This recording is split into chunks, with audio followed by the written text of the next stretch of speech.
Well, hello, everybody. Thank you for joining us today. I'm John Sullivan. I'm with Dallas Fort Worth Senior Living, and we're doing one of our Smart Senior Series interviews with one of our trusted partners.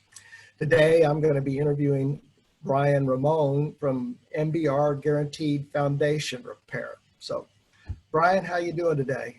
I'm doing wonderful, John. Thank you. Well, good. I'm glad you joined me today. I want to start out by just asking you, tell me a little bit about MBR Guaranteed Foundation Repair, your background, how and why you started the company, and how long you've been in business. Oh my gosh, you said this was a 30-minute interview, so I'm going to try to be as brief as possible. I'm a Fort Worth native. I'm a native Texan, grew up here, went to college at TCU, got out, wanted to be a banker. That was my first career. Worked at the old Texas Commerce Bank. I didn't make it very long as an accountant, and I knew that I wanted to work on people's houses. That's where I always felt better. So I'm solar powered. Just put me outside and I'm good to go. So I began to work as a contractor again, and basically back in those days, I was doing remodeling, siding, roofing, windows, room additions, single-story, two-stories. This was back in the mid 80s. We had double-digit inflation rates. So no one bought new homes back then, John. Yeah. So we remodeled everything. So I began to work in that environment. All these houses were crooked and needed some kind of foundation repair. I was working with other subcontractors. I quite simply got tired of waiting. So I began to do foundation repair and installation as part of our business, and I got really good at it. And then what happened is a lot of realtor friends that I had known over the years, their mothers and parents, they said, Brian, come talk to us realtors about foundation repair, and my phone exploded overnight. I mean, I went from just kind of a household, I'm doing 1 or 2 a week. The next thing I knew, I was working on 8 to 10 foundations every single day. Wow. So in a given month, we probably work on 150 houses, and plumbing transactions, we probably do somewhere between 250 to 300 plumbing transactions every single month. So over the years, I mean, I have specialized as a general contractor. I've built tract homes, I've built large custom homes, I've done lease space finish out, street road utility construction. So there's almost, I've kind of hit all of the gamut as a contractor at working in different environments. But the environment that I really like is foundation repair and plumbing. And I really have a sweet tooth for old historic homes. I just came out of Fairmount just a little while ago looking at some old historic homes in Fort Worth. And I just really love that environment. So that's yeah. That's a little bit about me, John. Okay. So fast forward, this is year 37. So it's the best full-time job I've ever had. Well, and I think all your contractor background and everything helps you understand foundation repair better too. Wouldn't you agree? Yes, sir. I understand what your house is sitting on, and I understand what your house is supposed to be sitting on. So there's a very symbiotic relationship that goes along with the superstructure, the sticks and bricks built on top of our slabs and or wood crawl spaces. So a lot of times people really all they see is the inside of the box. And then sometimes they're very cognizant of the outside. But for guys like me, we're looking at literally the bones and the vertebrae of the house. So we're very in touch with the structural components that make up a house. Yeah. So any idea how many foundations you've repaired since you've been in business? John, listen, about 2 offices over here, we have a second generation MBR employee. One of the owner's sons is over here working right now. And his job right now is to catalog and make sure all of our jobs are in files. So we've been doing that for 10 years already. Wow. So when we get done, we're going to have a complete tally of every job that we've ever worked on. And so some people kind of laugh at the handwriting, and they're looking at files that were, this file was when? And they're going, that was like 1987. I'm thinking, yeah, that was a long time ago. Yeah. So we're committing to actually cleaning some of our records and actually scanning them and holding on to them. But yeah, it would be hard to say how many jobs that we've done, John. So check back with me on that one. Yeah, okay. I'll give you another couple years to go through every file. Hopefully it won't take that long. So I assume you work on just about all types of foundations. I know of slab and pier and beam. Is there anything else? Sure, absolutely. Yeah, as part of I actually do a 3-hour NCE class. I teach foundation repair to realtors, and it's a licensed course. But I go through a history lesson of all the different types of foundations that were built in North Texas. So the first one is we have a mortise and tenon foundation. This was happening around the turn of the century, somewhere between 1850 and 1870. We begin to have boat arch stump. Boat arch stump foundations were somewhere between 1890s to 1920. From 1920 to the early 40s, we have what we simply call a post and beam or block and base. And then these were being built before World War II. So now we already have 4 different variations of foundations. After World War II, we have the birth of our first true pier and beam home. So we never use the word pier and beam unless it's built after World War II. We started to drill piers into the ground. And Wow. then the birth of our residential rebar slab on grade, that happened after World War II as well. Then we had post-tension foundations, we had piered slabs, we began to do that in the 70s. Post-tension came to us in the 80s. And so now most of what installations that we see are some form of a reinforced rebar slab and or post-tension. So those are the different types that we get into. Wow, that's interesting. I mean, my mind, and I didn't know that it wasn't really a true pier and beam until after World War II, like you said, where because they're sinking the piers in. I get it now. It was. Those are actually, everything else was a surface-driven system, meaning they were resting on the soils within the first 1 to 2 feet. Mm-hmm. So again, I mean, a lot of times when people buy and sell homes, there's only 2 boxes to check: slab or pier and beam. They're very differently for us guys in the way they're constructed. Yeah, that's interesting. So do you mainly work on single-family homes, or do you get into commercial, like apartment buildings or things like that?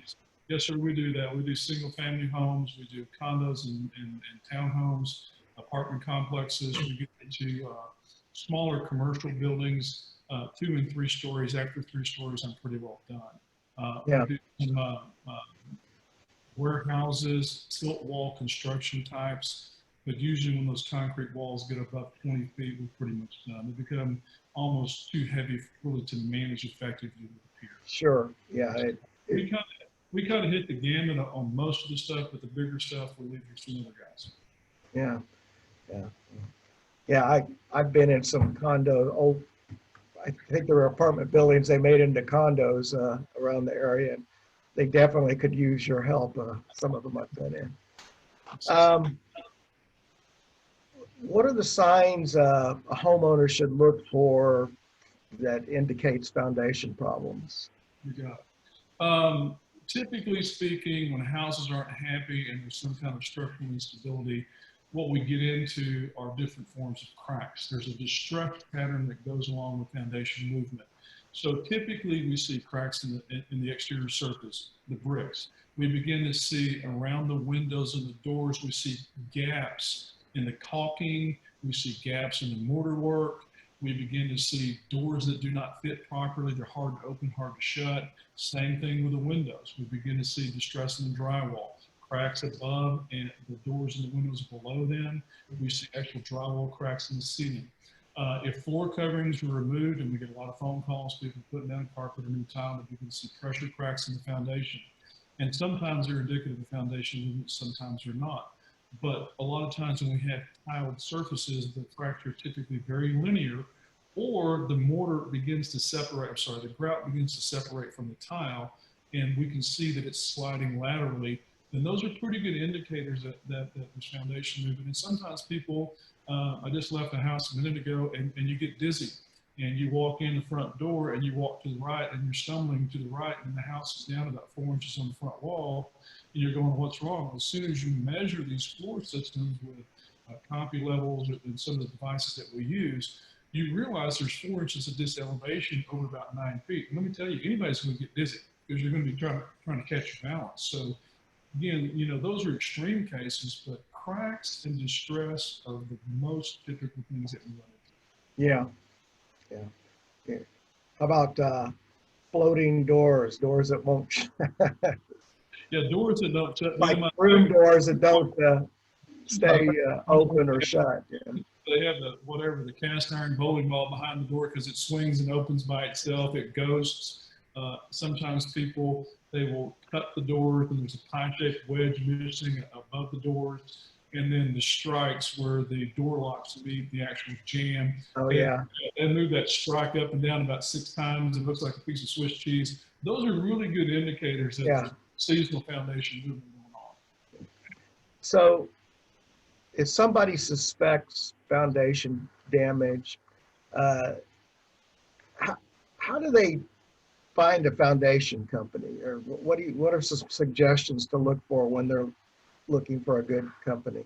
You got it. I think, John, I think the best way that I always tell people to shop, and this is the way myself as a consumer shop, is I begin to ask people who've had experience with other contractors and or other trades. It doesn't matter if it's a doctor, a store that I'm looking for a specific item. But I think the best way is to begin to query people, ask them if they know someone, have they had a good positive experience. A lot of times the engineers, if people are involving engineers, which they should in a lot of foundation repairs, then the engineer will have a list of contractors that they have worked with, they have experience with. Realtors are a good source, home inspectors are a good source, and believe it or not, we even get with title companies and mortgage companies. And usually they will toss out 2 or 3 or 4 names, and it becomes very consistent that these people are out there every day and they've been doing business for a long, long time. But I think that's the best way. The Google, which is the new form, and our search engines, which is the new form of Yellow Pages. I mean, sometimes there's people on there that really shouldn't be there. They've worked their way up the list by paying for the analytics, but they're not necessarily qualified. And, you know, and I always have to be very honest with people because that's my motto. You know, the secret weapon is we always tell the truth, no matter what it is. But a lot of times when we get to the Angie's listers and Craig's listers, their jobs are very low cost. People like that, but unfortunately there is no warranty that typically comes with them. A lot of times they won't pass engineering. So I always tell people to be very careful with the low cost guys on those jobs. I'm not saying all of them do bad work. I'm just saying you need to be extremely careful. Well, yeah, and I see this all the time as a real estate agent. People say, yeah, we had work done and we got the guarantee and the company's not in business. So I have a list of people that I recommended, just 2 or 3, mainly 2 foundation companies I trust. Number one, you've been in business since the 80s, but the other one's been in business 14, 15, 16 years, I think. But and I know because I've seen it, they stand behind their warranty. Usually they go over above and beyond trying to take care of it. And your warranty is only as good as the company if they're around. And so many times, like I said, company's not there, so they don't have a warranty anymore. And that's really unfortunate in our business as contractors. I mean, John, you may know, used to be State Senator Rob Orr, and Rob Orr had tried to have foundation repair company's license for so many years. And there was a house from the state of Texas that was regulated. And every time he wrote it, it got defeated. Every time he wrote it, we looked at it, and I got to review it with him, and we had some clauses and grandfathering clauses and longevity things that really need to be into it.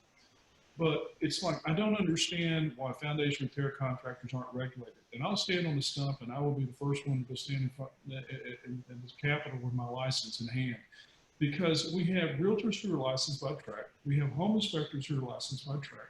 We have mortgage companies. We have FHA guidelines. We have all these licensed trades in the real estate environment. But the guy with a lifetime warranty, all he has to have is a business card and a phone number. that's right. I don't understand. I never have understood it. And I wish we would be regulated. And as these companies have gone out of business, there was a provision to have a state-sponsored warranty fund, to have guys pay into it. So therefore, if they did go out of business, then the consumer would have something to rely on. And that's never happened. And so, you know, the old French phrase was to be emptor, which means buyer beware. Yeah. And I think that's really kind of what our consumers have to do. And the way they do that is exactly like you said. You find someone who honors their warranty, who performs the work and does it with a smile. That's the guy you want. Because he says, I'm not perfect, but I will come back. Yeah. Well, and there's even companies that have been around for a while, and they're not very good at standing behind it, or they did something wrong up front, and they blame it on some other problem. I've seen that happen. And I tell, I look at Better Business Bureau, and usually the reliable companies, everybody has complaints. It's just how they respond to them. Did they take care of it? Did they do the right thing? And so that's what I coach people on, and when choosing a company, whether it be a foundation or any other person. And your recommendation is talk to people and get personal references from other people too. I think that's extremely valuable for people to be, comfortable in their decision-making process. And, again, people are always asking us for referrals.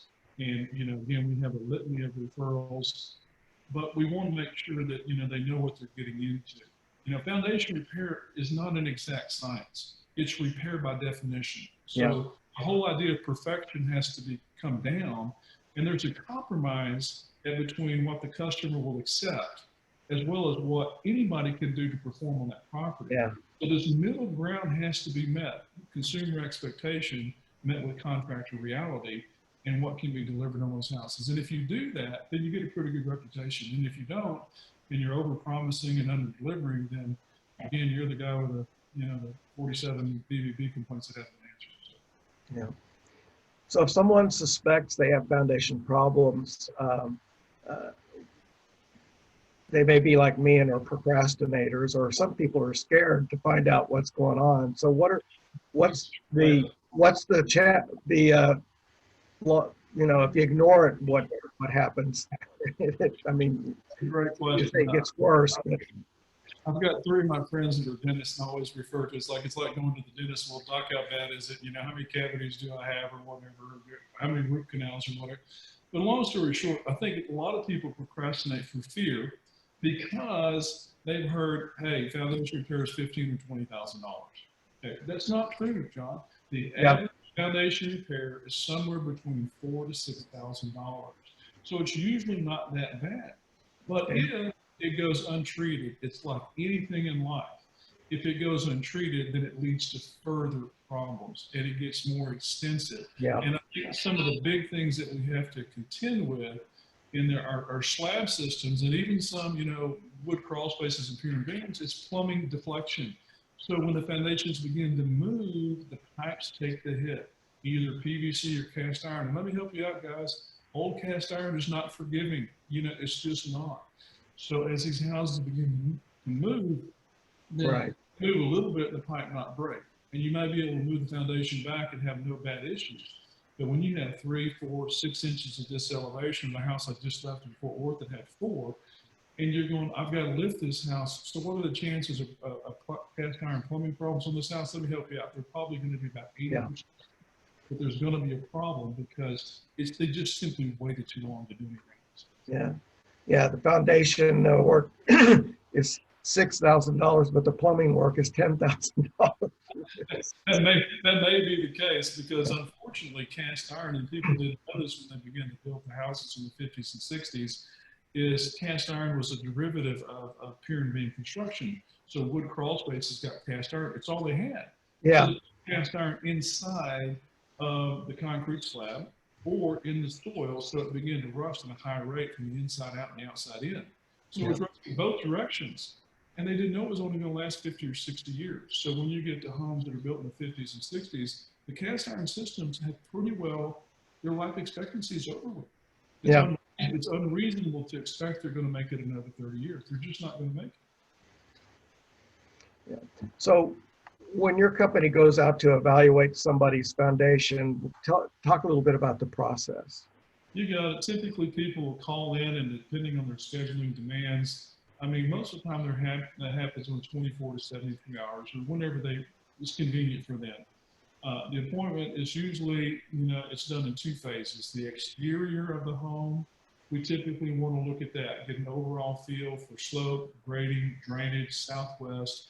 We're looking at overgrown landscaping, too much. We're looking for water runoff patterns. So people always ask, what are we looking for outside? So in a nutshell, we're looking at a lot of information very quickly. We start to look for distress on the outside. We're looking for brick cracks, trim separations, excessive caulking around windows and doors, repairs. So we're looking for that. And obviously, sometimes we actually see the mortar lines themselves where the bricks are already canted a certain direction or not. So we're visually sighting those things, and we're photographing and we're cataloging the stress, because we all have these wonderful smart devices now, and we can take pictures and catalog the complete exterior. So that's usually the first phase of the inspection. The second one is to come inside and do the same thing on all the interior walls. Some people say, my problem's only here. And then, 2 days later, they go, well, did you see the back bedroom? You're going, no, you told me it was here. So we've learned a lot of experience. Look at the entire property. Right. So the same process inside. Every crack, every door, every strike. We begin to very systematically look at all the walls on the inside of the house. We look at floor coverings and surfaces. A lot of times the garages, the concrete is exposed. So we look for any kind of excessive cracking or what we call surface cracks and checks on the actual garage floor. So we evaluate that. The last thing we do is probably one of the most controversial things that we do is we do a surface elevation survey.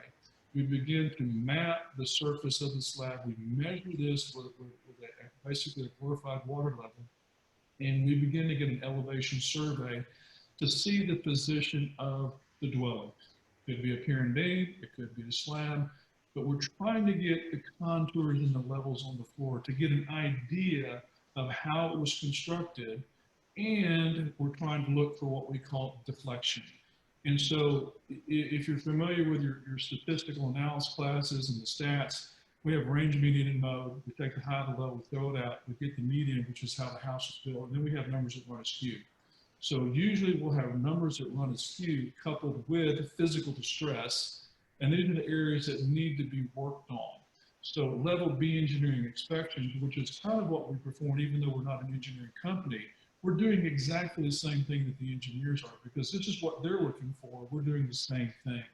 So as we see distress, numbers that run askew, these are typically the areas that get worked on.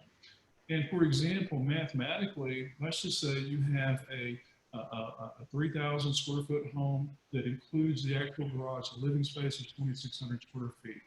And you say we recommend 15 piers. That's probably maybe mathematically 40 to 50% of the exterior of the home is going to be worked on.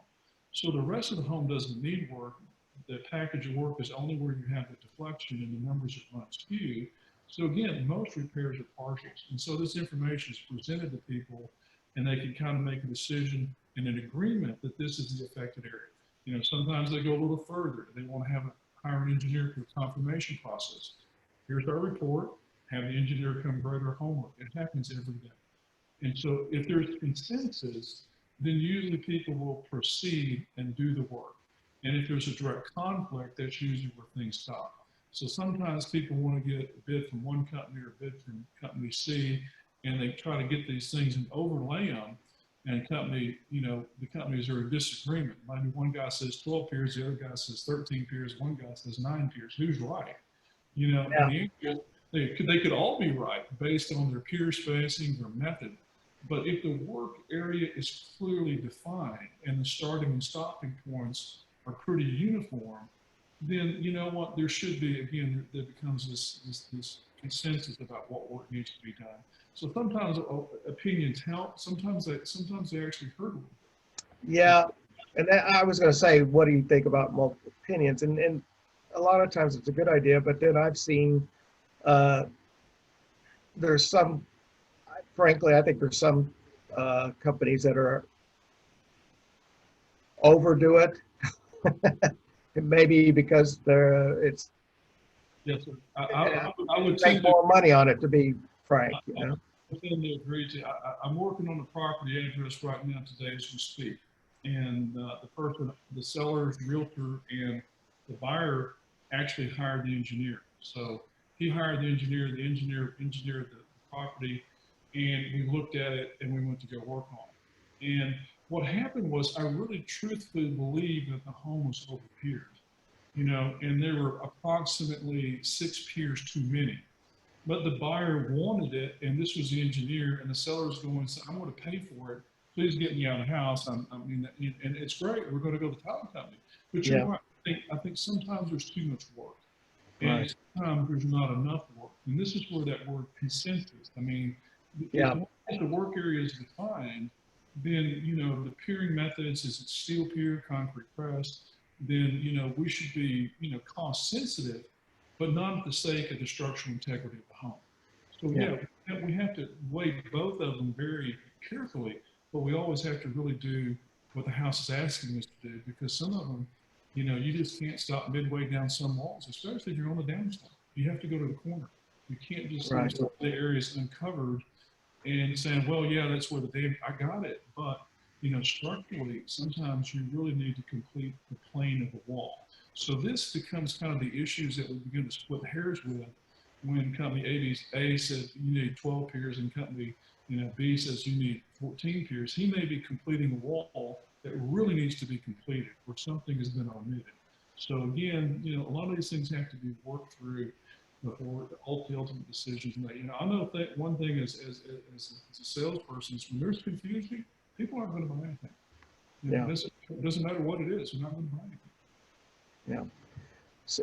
So do you recommend a structural engineer report after the work's completed, or?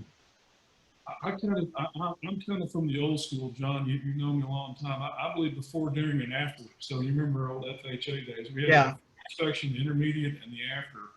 Today, you know, we're lucky if we can actually get engineers out there at one time. Yeah. What their licensure says, they say they can have field crews available to do surface elevation surveys and measuring. They grade our homework, and you know, they'll either come initially or final, but typically they don't do both. But I believe in most even retail situations where people aren't selling their home, they're going to need it for future reference. And Yeah. if you're selling your home, you absolutely positively have to have it. It's just, I would agree. yeah, I don't think it should ever really be omitted. Yeah. No, and we have there'll be clients one of these days. They're staying in their house for a while, but they had very complex problems. And one of the other companies we know went out to look at it. And after they measured, they went, I recommend you call one of these structural engineers because you need another opinion on this, because if this was affecting the structure of walls and there was add-ons to the houses and everything. So yeah, there's times when you need that. Jigsaw puzzle is so great, you're going to need 2 or 3 opinions to really kind of put the full picture together. Yeah. You know, there's some structural movement and things need to be piered and stabilized. But sometimes we get into very complex problems like you're alluding to, where we might have to be geotechnical, where we have soils with high degrees of sulfates, which means they're so kinetic that there's nothing that you can do to stop the soils from shrinking as well in 8, 10, 12 inches. So sometimes we have geotechnical engineers. Sometimes we have subsurface water issues. We have natural runoffs that feed water underneath the properties. It's a drainage work and reshaping the terrain of the house. You can't move the house, but you got to move the water. So that's the issue on some of them. We have long-term chronic problems. I just looked at one over in Fort Worth, and I can't give the address, but you would know the area. And by the age of the home, it was built in 1928. And you had river rock aggregate for the concrete. So we get into very weak mixes of concrete, and we get into things that are so brittle that you really can't move them safely without completely shattering the concrete. Yeah.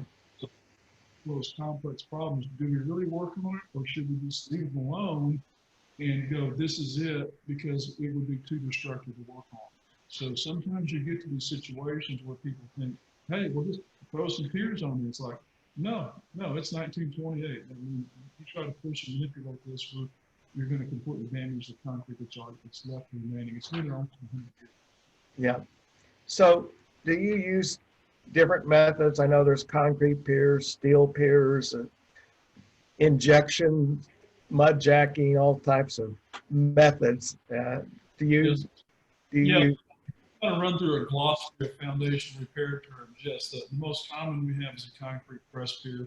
They have lifetime transferable, non-prorated warranty. Segmented concrete that's driven beneath the foundation hydraulically.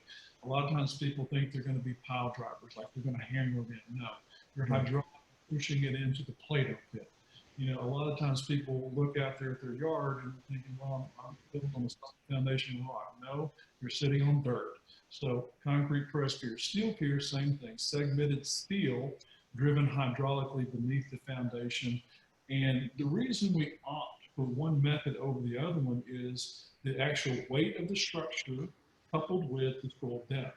So we have shallow residential homes, we have lightweight, single story, two-story, asphaltic shingles, conventionally built stick framed, and we have soils that are under 30 foot. Concrete press piers will fit that need almost all the time, okay? Your steel piers are typically sold when you have soil levels that are over 30 feet. So Okay. we have other areas of like Castle Hills, we have Lake Ridge, we have different areas in Fort Worth. There's a section in Arlington where the soil levels are 40 foot deep, and it's right off of Center Street. You wouldn't think that you would need a steel pier, but a lot of times you're going, let me help you out. We really need a steel pier because of the soil depth. You have houses that are sitting and resting next to lakes over in Rowlett, Dalrock Road. We know that road famously because we know the soil depth is 43 foot deep. So the weight of the structure and the soil depth, if it's very heavy, 3 stories, very large homes, rock homes, clay tile roofs, heavy, then steel piers are the way we want to go. Okay. Heavy structures and deep soils, shallow soils, lighter, we go to concrete press. The drill piers, we typically do those in a sloping environment where we know that the geotechnical engineers, they call it slip shear. And soil creep is another word that they use. And basically what they're trying to tell us is that slope wants to take the dirt and the house down the hill. So sometimes a drill pier prevents the downward migration or the lateral movement of the house going sideways. And yes, ladies and gentlemen, they can go up and down, and I've seen houses go sideways as much as 6 inches, and people go, you're kidding me, Brian. I'm going, no, sir, I'm not kidding you, John. I've seen houses slide laterally 6 inches. Yeah. Yeah. Those are the primary methods. You know, there are companies that sell helical piers. If you're doing, you know, search engines on that, you'll see helicals. Those are for wall anchors, and there's only about one person out there installing those, and I always recommend they have about 100% failure rate. They're relying on what we call the torque and the twist action of friction, and it's like a giant auger into the ground, but as soon as the soil conditions change, it doesn't really terminate on anything. You can get some initial lift, but the holding power on it is just not what it should be. So we see a lot of failures with that, so we don't like it when people say, well, I had this pier, because usually what will happen is we'll abandon it and go to something else. Okay. So when you get started on jobs, there's probably cases where you run into something you didn't expect. It's Every day. But when you complete it, what else needs to be done once you finish the foundation? You got it. Usually when you get into the job, we call that job staging. And so you're trying to give an expectation of how the job is going to be done. During the job process, there are piles of dirt, concrete breakouts, we're removing some landscaping. Let me help you out, guys. If you remove a bush in August in Texas and you try to plant it, it's going to die. So a lot of landscaping you can't transplant this time of year. It just simply goes much time. Right. These things have to be, bushes have to be removed, piers installed, and the dirt is used for regrading. But again, once you have completed the package of work, usually what people can expect to do is the brick cracks are still going to be there, drywall cracks are still going to be there. Sometimes the doors square up perfectly, they fit, and the door locks you strike for it. Sometimes they don't. Sometimes they're so twisted that they're not going to work. And in Parker's, you really need to come in and reset doors, reset trim, to get into that. Sometimes the carpets are loosened, and people don't think about this, but the carpet stretch going down, and we push it up, and all of a sudden now we have a big bubble in the carpet. Yeah. It's going to be re-scratched. The floor surfaces and the tiles that have been broken and damaged, obviously those need to be. We've seen hardwood floors, the floors actually begin to separate, and they've separated so much that they have to be taken up and re-hammered it over a hammer, usually rubber mallet. But they eventually push them back together and have to rename them because they actually put them apart. And the ends of the boards don't fit as they should. So There are a lot of cosmetic repairs that lead up to a foundation repair because they're visual. If your foundation repair contractor, typically they're lifting and stabilizing the foundation, they're doing the plumbing test and or sometimes the plumbing work. And all the cosmetic distresses, other trades are necessary to get those houses in good condition. And then, of course, the plumbing, you do plumbing test after you finish a job just to make sure that none of the plumbing lines were damaged. The big things that we have to do, it has to be done perfect. And for example, if you go do an oil change on your car and the guy doesn't put the oil plug in your vehicle and they don't check the level of oil in there, how long are you going to have a warranty on this? You got to be It's the same thing with the plumbing system. It has to be tested. Because post-foundation repair, almost every company says the same thing. You have to have a clear pass plumbing test because if the water is escaping underneath the slab, or even the wood crawl space, and you're flooding the crawl space with water, it doesn't matter if it's drip or a little bit or a lot. If the water is basically going to tear up what's already been done. So again, it needs to be tested. It needs to be done perfectly. Any deficient objects, leaks, doesn't matter. They need to be addressed, fixed, and because without that, most companies are not going to stay. So what kind of ongoing maintenance should homeowners do? I hear, soaker hoses, but if they have a sprinkler system, does that eliminate the need for a soaker hose? Or I think both methods work. It's like a Ford or Chevy. Which one? They both work. For both vehicles, drive down the road, put gas in, have a good time. But to answer your question, John, you should get a water bill. It doesn't matter how you get your water bill or how you get the bill. And we tell people it's better to water a little bit every day than a bit watering 1 hour, 2 days a week. I recommend that people water 5 to 7 minutes in the morning and 5 to 7 minutes in the evening. And do that 7 days a week because the water is going to move by capillary action. And, capillary action is like if I get out of the shower and I put a towel on my body, where does the water go? It goes in the towel. So as you put the water in, it's basically migrating and working its way down by capillary action. If you do it 1 hour, 2 days a week, the ground is hard and it runs off, it doesn't soak and it doesn't cook.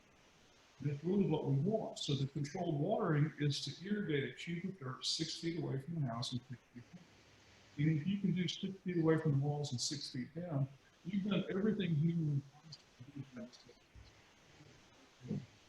This little cube of dirt in your 3D mind that you're trying to maintain underneath your car.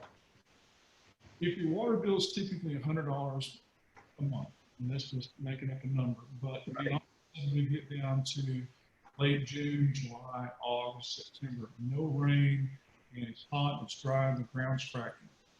If your water bill is about tripled up and now it's $300, then I know that you're probably buying enough water to irrigate around the perimeter of your home to maintain that foundation. Again, a little bit every day versus big bursts of water a couple of days a week. And then ground cover has a lot to do with it. Sometimes you may think you're doing a lot of good. The grass is green, the trees are flourishing.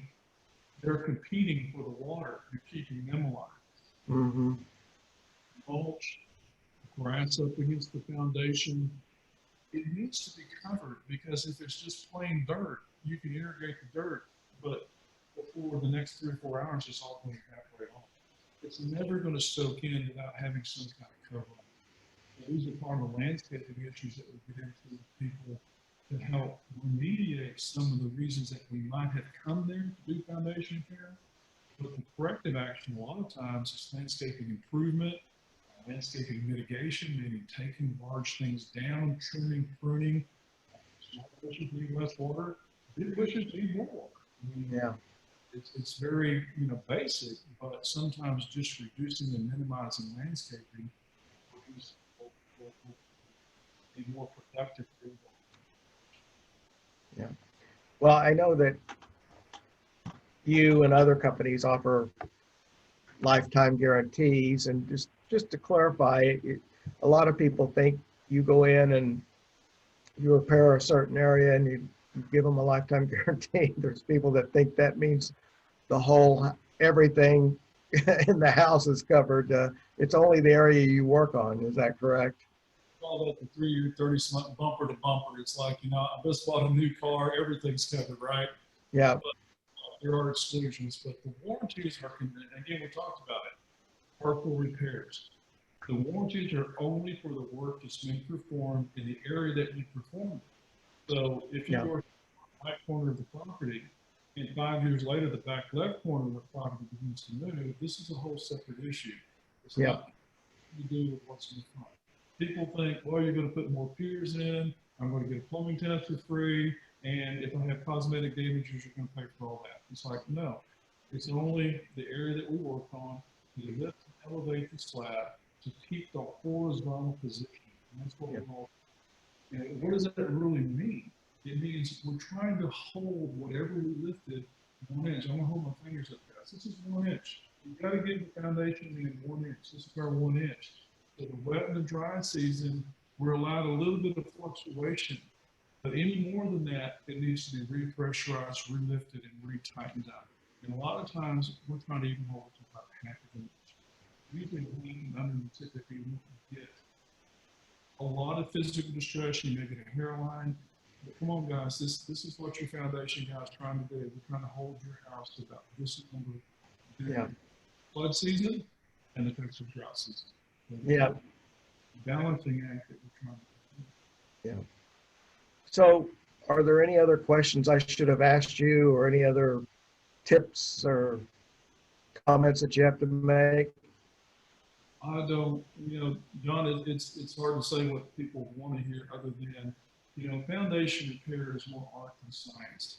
And what we try to say is you have to really go to the house, see why it's unhappy, and then try to make a plan of repair. Foundation repairs are linear, meaning we may design a repair plan right now today, and it might need to be modified a year or two later because something was overlooked. Through nobody's fault, or maybe there's, Right. You can have people build houses next door to them, and all the water and runoff hit their house, and now they need more foundation repair work and drainage simply because the dynamic of the lot changed. So I think people have an expectation that you're going to walk in, you're going to do something, the house is never ever. And what I want to tell people is this: it's like if we didn't offer warranties. We offer the warranties because we know the houses aren't going to stay put.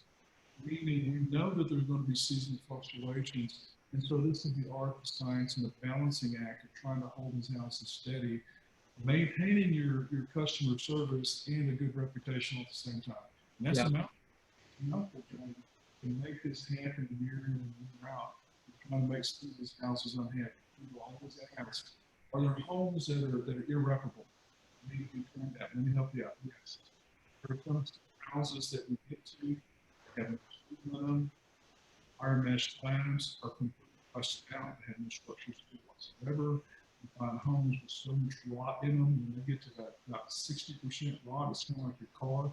When you get about 60%, you know what? You pretty much just break the foundation. Yeah. That happens sometimes. So again, there are those big numbers, 20, 30, and 50,000 on foundation. Actually, tear slabs out and then suspend superstructures and re-pour new slabs and new plumbing systems and put the walls back on top of it. Can you get that extensive? Yes.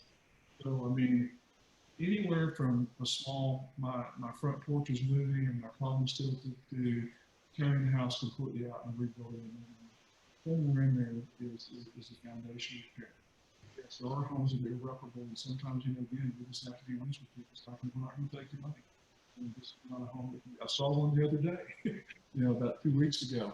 I still look, you can tell I still look at a lot of houses, John. I probably still look at 3 or 4 houses today. But, I just looked at the house and I shook my head. It says, is there anything to say? And I go, no. We have rotten wood. We have river rock aggregate for a beam. The beam is cracked. The beam is rotated off center. I said, you know what? What's the lot worth? Because that's really what needs to happen. Yeah. Yep, I've seen a few properties like that myself. It's just real clear. Well, Brian, I really appreciate you taking time out of your day and talking to us and educating us. I've learned things today. I appreciate that. And I just look forward to continuing to work with MBR in the future. They're a great company that you have. We appreciate you, John. Thanks for having us on the show. And if anybody needs to contact us and has queries or concerns, that's what we're here to do, is to come look at. Okay. And when we'll put your contact information, MBR's contact information on the video and everything, so people know how to get a hold of you when they need a great foundation company to help them out. We appreciate it. Thank you. Yep.